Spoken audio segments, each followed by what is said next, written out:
Ya, saat ini kita sedang krisis literasi. Indonesia penuh mencatat sejarah keemasan dalam budaya literasi, mulai dari relief dan aksara kuno, naskah-naskah kerajaan, hingga geliat penerbitan di era pergerakan nasional. Namun kini literasi tidak lagi menjadi kekuatan kultural, melainkan tantangan yang semakin akut bagi kita, rakyat Indonesia, terutama pemuda. Menurut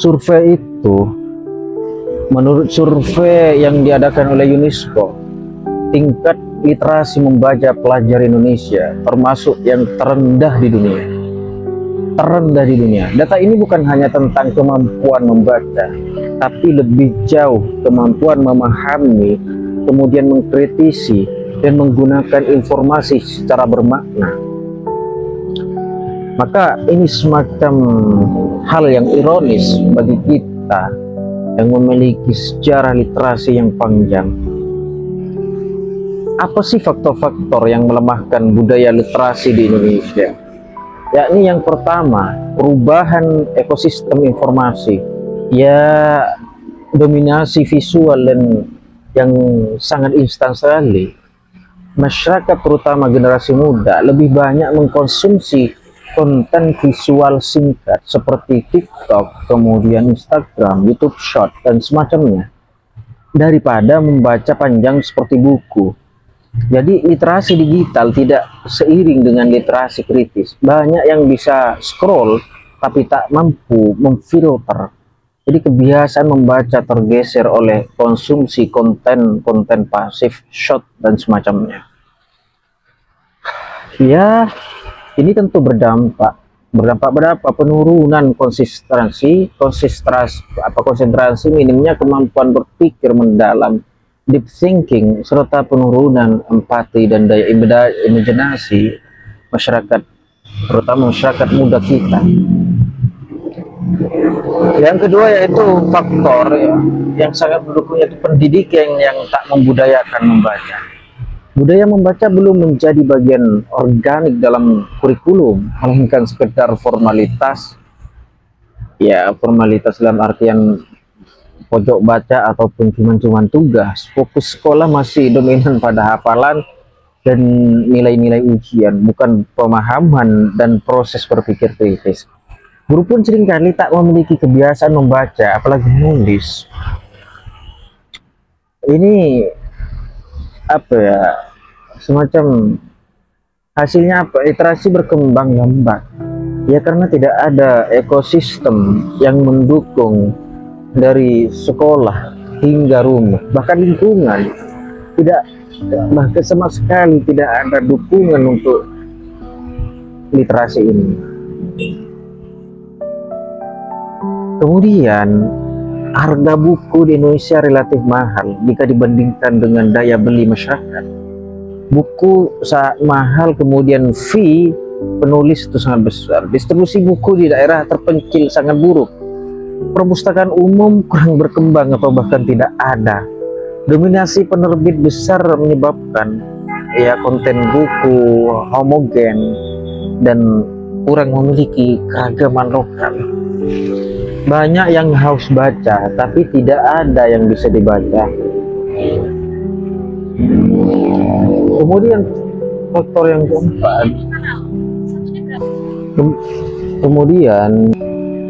faktor yang ketiga yakni industri dan pemerintah tak fokus pada literasi. Program literasi seringkali bersifat seremonial saja, musiman, dan tidak berkelanjutan. Dana-dana besar habis untuk lomba baca puisi ataupun seminar.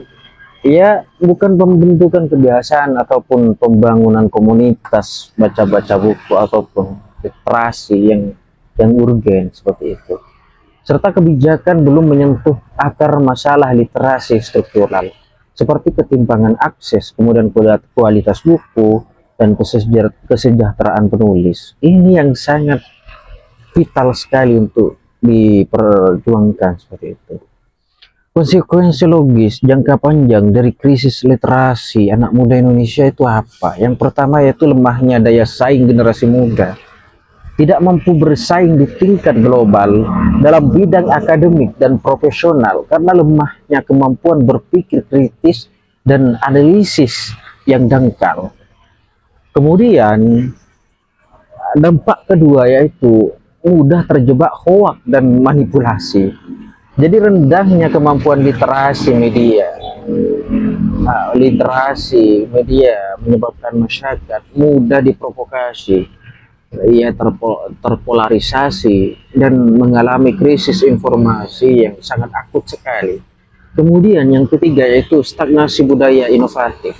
Bangsa yang tak terbiasa membaca dan menulis tidak akan mampu menciptakan dan tidak mampu berkreativitas, hanya akan menjadi konsumen budaya, bukan produsen inovasi. Maka kemudian langkah-langkah apa yang kita harus ambil, langkah-langkah strategis yang bisa diambil untuk meningkatkan budaya literasi kita. Ya, yang pertama itu langkah di tingkat paling atas, yaitu di pemerintahan. Ya, reformulasilah kurikulum dengan menekankan literasi kritis lintas mata pelajaran, serta subsidi buku-buku yang membangun, serta perpustakaan komunitas yang eksklusif. Jadi insentif bagi penulis lokal, guru literasi, dan komunitas baca ini juga penting. Kemudian di tingkat keluarga, biasakan membaca bersama sejak usia dini. Kemudian mengurangi screen time anak, menggantinya dengan kegiatan literatif, mendongeng misalkan, menulis atau membuat jurnal jika bisa. Serta di tingkat komunitas. Di tingkat komunitas kita harus menghidupkan kembali taman baca masyarakat TBM sebagai ruang sosial budaya, serta mendorong lahirnya penulis dan konten lokal agar anak-anak membaca tentang dunia mereka sendiri, bukan hanya luar negeri. Kita dikenal sebagai ladang penulis dulunya, tapi saat ini kita sangat miris sekali. Jadi literasi bukan sekedar membaca, tapi menyadari. Ya, jadi budaya literasi bukan sekedar kemampuan mengeja huruf, bisa membaca, tapi kemampuan untuk bertanya, mempertanyakan, dan membangun kesadaran diri. Melemahnya budaya ini bukan hanya krisis pendidikan, melainkan krisis eksistensial bangsa. Jika Indonesia ingin meraih bonus demografi yang sebenarnya pada tahun 2030, maka menghindari jebakan populisme dan menciptakan generasi emas di tahun 2045, maka kebiasaan membaca dan menulis harus ditanamkan kembali, tidak hanya lewat sekolah, tetapi lewat budaya, komunitas, dan kebijakan nyata, terutama bagaimana kita mempromosikan di media sosial bahwa baca tulis itu sangat important sekali. Ya, Cak? Tenor, Mas. Tenor yang warna? Ada teh, ada yang biasa, hijau. Yang satu sama yang biasa satu. Berapa, Mas? 20. Sama kopi, Mas. Kopi apa? Kapal api satu berapa? 1 2.000.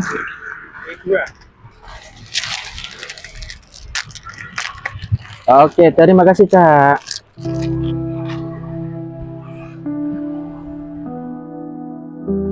Jadi ketika di pesantren, saya sangat bahagia sekali karena masih diberikan kesempatan untuk bersaing di dunia literasi bersama teman-teman yang kompetitif, yang berkompetisi dalam hal itu. Bahkan tidak jarang teman-teman itu menghabiskan 2 buku, bahkan 3 buku sehari semalam selama 24 jam. Perpustakaan menjadi tempat favorit kita. Ya, walaupun di sana ada semacam penghibur lah istilahnya. Penghibur dalam artian ya, perpustakaan kita itu dekat dengan komplek ataupun komplek putri, pesantren putri. Tapi bukan itu yang menjadi kekuatan motivasi untuk kita pergi ke perpustakaan. Tapi memang spektrumnya pada masa itu, pondok pesantren itu menjadi lahan, menjadi ladang penulis.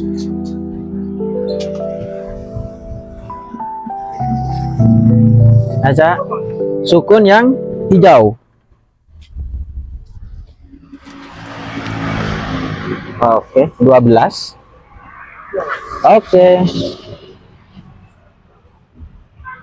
Jadi kita buat seakan-akan jika tulisan kita belum masuk ke koran ataupun ke majalah tertentu seperti majalah Horizon, majalah-majalah Invita dan semacamnya majalah, karena memang di pesantren saya itu dulu majalah tidak hanya ada 1 atau 2, tapi bahkan puluhan majalah yang terbit setiap bulannya. Maka tidak heran ketika sekarang saya berada di luar dan berada di dunia nyata lah istilah. Saya merasa bahwa kegiatan-kegiatan itu sangatlah penting, sangatlah urgen sekali untuk dibudayakan, dikembangkan. Entah kalau sekarang itu bagaimana. Dan memang dulu mengingat kenangan, nostalgia bersama teman-teman saya di pesantren. Ya bukan hanya kitab kuning, tapi buku-buku seperti filsafat umum, kemudian buku-buku liberal, dan buku-buku komik. Kalau buku-buku komik itu bahkan anak-anak itu, teman-teman itu sampai hatam 10 jilid dalam semalam. Ya karena memang situasi dan kondisi pada waktu itu ataupun spektrumnya itu memang sangat mendukung. Tidak hanya 1-2 orang yang suka terhadap buku, suka membaca, suka berdiskusi, tapi seakan-akan 90% santri suka membaca. Iya, karena memang dulu karena juga sistem yang mendukung. Pesantren tidak diperbolehkan untuk bawa HP, sehingga hiburan-hiburan mereka adalah buku. Mereka ingin refresh otak, baca cerpen, baca novel dan semacamnya. Mereka ingin sesuatu yang lebih menantang. Mereka pergi ke pustakaan, menuju langsung rak yang menata buku-buku filsafat, buku-buku sosiologi dan semacamnya. Ini menjadi kenangan yang sangat indah. Ini maka semacam nostalgia. Ya, hitung-hitung mengisi waktu luang dan tidak berbuat apa-apa, maka saya buat video ini. Barangkali ada sesuatu yang bisa kita ambil, kita pelajari di dunia nyata. Sebab Indonesia akan kedatangan, ada istilahnya menghadapi bonus demografi, tapi jika tidak diimbangi dengan budaya literasi yang mumpuni, maka kita tidak akan menjadi konsumen saja di dunia, di negara kita sendiri. Sebab bagaimanapun pemuda-pemuda ataupun para remaja yang tidak mengetahui sumber informasi dan daya kritisnya itu minim, akan menjadi budak, akan menjadi orang yang terpojokkan. Oke, demikian dulu untuk episode kali ini. Mungkin saya akan buat lagi nanti, barangkali 10-15 video, walaupun seakan ini tidak ada artinya, tapi bagi saya suatu yang memotivasi saya untuk berpikir kritis. Demikian, assalamualaikum warahmatullahi wabarakatuh.